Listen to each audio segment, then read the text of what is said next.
Legendary director Shankar దర్శకత్వంలో విశ్వనటుడు కమల్ హాసన్ నటించిన భారతీయుడు 2 చిత్రం ప్రస్తుతం థియేటర్లలో సందడి చేస్తోంది. 1996లో వచ్చిన భారతీయుడు చిత్రానికి ఇది సీక్వెల్ అనే సంగతి తెలిసిందే. 1996 మే 9న విడుదలైన భారతీయుడు చిత్రం ఎంత పెద్ద విజయం సాధించిందో ప్రత్యేకంగా చెప్పనవసరం లేదు. ప్రభుత్వ అధికారుల లంచగొండితనంపై వృద్ధాప్యంలో ఉన్న ఓ స్వతంత్ర సమరయోధుడు చేసే పోరాటమే ఈ సినిమా కథ. చిత్రంలో కమల్ హాసన్ పోషించిన సేనాపతి క్యారెక్టర్ ప్రేక్షకుల మదిలో నిలిచిపోయింది. అప్పట్లో ఈ సినిమా పాటలు అయితే ఓ ట్రెండ్ సెట్ చేశాయనే చెప్పుకోవాలి. ఏఆర్ రెహమాన్ అందించిన పాటలు సంగీత ప్రియులను మైమర్చిపోయేలా చేశాయి. సినిమా విడుదలై 28 ఏళ్లు గడిచిపోయినప్పటికీ ఇప్పటికీ ఆ సినిమా అందులోని పాటలు ఫ్రెష్గానే అనిపిస్తాయి. భారతీయుడు సినిమాను ఎన్నిసార్లు చూసినా ఇప్పటికీ బోర్ కొట్టదు. అయితే అసలు భారతీయుడు సినిమా కథ ఎలా మొదలైంది? ముందుగా ఏ హీరోలను తీసుకోవాలనుకున్నారు? ఇంత మంచి సినిమాను మిస్ చేసుకున్న తెలుగు హీరోలు ఎవరు? అప్పట్లో ఆ మూవీ సృష్టించిన రికార్డులేంటి? వంటి ఆసక్తికర విషయాల గురించి ఇప్పుడు మాట్లాడుకుందాం. తొలి సినిమా జెంటిల్మెన్తోనే మంచి క్రేజ్ సొంతం చేసుకున్నారు శంకర్. ఈ డైరెక్టర్ ప్రతిభను గుర్తించిన రజనీకాంత్ ఆయనతో ఓ సినిమా చేసేందుకు ఆసక్తి చూపారంట. ఓవైపు ప్రేమికుడు సినిమాను తెరకెక్కిస్తూనే రజనీకాంత్ కోసం పెరియం మనుషన్ అనే స్క్రిప్ట్ రెడీ చేశారు శంకర్. కానీ ఆ సమయంలో రజనీకాంత్ వేరే ప్రాజెక్టులతో ఫుల్ బిజీగా ఉండడంతో శంకర్ సినిమా పట్టాలెక్కేందుకు ఆలస్యం అవుతూ వచ్చింది.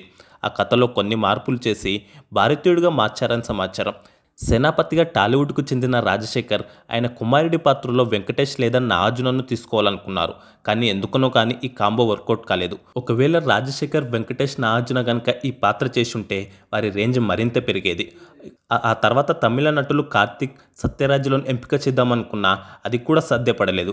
చివరకు కమల్ హాసన్ను సంప్రదించగా స్క్రిప్ట్ బాగా నచ్చడంతో ఆయన ద్విపాత్ర అభినయం చేసేందుకు ఆసక్తి చూపారు.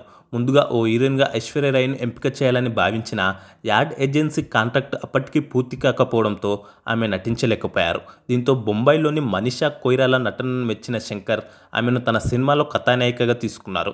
బాలీవుడ్ మూవీ రంగీలతో హుర్రూ తొలగించిన ఊర్మిళను రెండో హీరోయిన్గా నిర్మాత ఏఎం రత్నం ఎంపిక చేశారు. సేనాపతి భార్య పాత్ర కోసం ముందుగా రాధికను అనుకోగా చివరకు సుకన్య నటించారు. సేనాపతి ఆవభావాలు ప్రేక్షకుల హృదయాల్లో ఎలా నిలిచిపోయాయో ఆ పాత్ర ఆహార్యం అలానే నిలిచిపోయింది. అప్పటికి దాదాపు 40 ఏళ్ల వయసున్న కమల్ ఆ క్యారెక్టర్ డిమాండ్ మేరకు 70 ఏళ్ల వృద్ధుడిగా కనిపించేందుకు ఎంతో కష్టపడ్డారు. ప్రొస్థెటిక్ మేకప్ వేసేందుకు కొన్ని గంటలు, దాన్ని తీసేందుకు ఇంకొన్ని గంటల సమయం పట్టేదంట. కమల్ని సేనాపతిగా చూపించింది ఎవరో కాదు, ఆస్కార్ విజేత హాలీవుడ్ మేకప్ ఆర్టిస్ట్ మైకేల్ వెస్ట్మోర్. ప్రాచీన యుద్ధ కళలో ఒకటైన మర్మకళ గురించి ప్రజలు చర్చించుకునేలా చేసిన సినిమాల్లో ఇదొకటి. మాస్టర్ ఆస్టన్ రాజేంద్రన్ వద్ద మర్మకళలో ప్రత్యేక శిక్షణ తీసుకున్నారు కమల్ హాసన్. టెక్నాలజీని అందిపుచ్చుకోవడంలో శంకర్ ఎప్పుడూ ముందుంటారు. అప్పట్లో ఉన్న సాంకేతికత మేరకు సుభాష్ చంద్రబోస్కు సంబంధించిన ఒరిజినల్ డాక్యుమెంట్ ఫుటేజ్లోని కొన్ని దృశ్యాలను తీసుకొని వాటిల్లో కమల్ హాసన్ను చూపించారు. 1996 మే 9న బాక్సాఫీస్ ముందుకొచ్చిన భారతీయుడు కోలీవుడ్లో అత్యధిక వసూళ్లు సాధించిన చిత్రంగా నిలిచింది. అదే ఏడాదిలో బెస్ట్ ఫారిన్ లాంగ్వేజ్ ఫిలిం విభాగంలో ఆస్కార్కు ఎంట్రీ పొందినా నామినేట్ కాలేదు. Best actor, best art direction, best special ఎఫెక్ట్స్లో జాతీయ పురస్కారాలు సొంతం చేసుకుంది. ఈ సినిమా విజయంలో సంగీతం కీలక పాత్ర పోషించింది. ఏఆర్ రెహమాన్ అందించిన నేపథ్య సంగీతం సినిమాను మరో స్థాయికి తీసుకెళ్లగా పాటలు విశేషంగా అలరించాయి. పచ్చని చిలుకలు తోడుంటే అనే సాంగ్ ఎవర్ గ్రీన్. విడుదలైన కొన్ని రోజుల్లోనే 25 లక్షల ఆడియో కాసెట్లు అమ్ముడుపోయాయంటే భారతీయుడు మ్యూజిక్ ఏ రేంజ్లో మ్యాజిక్ చేసిందో అర్థం చేసుకోవచ్చు. ఇది భారతీయుడు సినిమా తెర వెనుక జరిగిన స్టోరీ. ఇక ఈ వీడియో మీకు నచ్చితే లైక్, కామెంట్, షేర్ చేసి మా ఛానల్ను తప్పకుండా సబ్స్క్రైబ్ చేసుకోగలరు.